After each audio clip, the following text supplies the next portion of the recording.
the actual legacy and the whole starting point, the essence of Victor is safety. Going back to the founder of the company, Louis Stettner, he was an engineer by trade, a welder.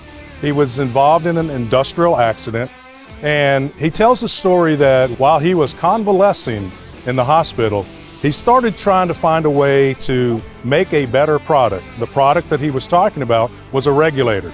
So it was a regulator accident that caused him to lose his eye. So what he did is he said, yeah, I'm not able to work, but I can think.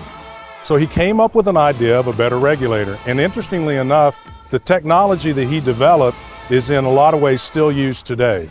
So if you think about the history of Victor, it's all about safety. It's not something that we're doing differently, it's just something that we're actively promoting. We do safety trainings on a regular basis, but we're trying to really elevate that so that the awareness is there. We want people to understand part of Victor is we train ourselves. Our people are very well trained. We have a team of experts in the market that all they do is work on gas equipment. All they do is work with customers trying to look for and identify areas that you can be safer.